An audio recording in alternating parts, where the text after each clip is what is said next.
I remember once we did a performance at the big St Hill charity concert, and we do this every year, and he's normally there in the front row watching the concert every year. And one year I bumped into him after the show, and he said to me, you know, it was a great performance, but something wasn't right. You guys are absolutely fantastic. You deserve a standing ovation every song, but you didn't get one this time, and something was wrong. And he said, it was the bass sound. He nailed it down to he said, there's something wrong with the sound. You should absolutely make sure you get a proper sound check, and there was something wrong with the bass. We went back and looked at the footage and listened to the recordings, and he was unbelievable. He was right. The bass sound was messed up, which affected the whole sound of what the audience was experiencing. The next year, we went back and fixed that exact 1 point, standing ovation every song. So he actually nailed it to the exact minute thing, that the attention to detail that he's aware of.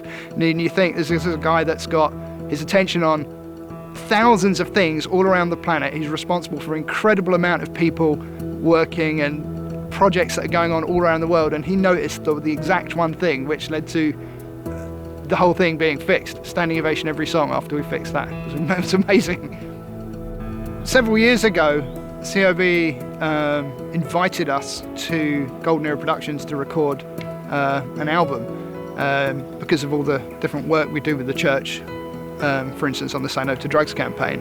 And first of all, it's an amazing studio, so it was a real privilege to record in the L. Ron Hubbard studio. And secondly, he actually had them put together a whole course for us on all the materials that L. Ron Hubbard had developed on art, music, recording, and this is stuff that isn't generally available to the public. So it was very generous of him to put this thing together for us, so we got to learn a lot of different music technology and music production that isn't actually available in the broader world, and it was a real honour and privilege, and that's something that stayed with us throughout our recording and performing career, because it's something that you apply to what you do in your art and stuff, so that was a real privilege. If we're ever in the same town as him, he always makes a point of coming and seeing us, or we go and say hello to him. He's even visited us when we're recording in the studio a new album, and he's been in town, came and said hello.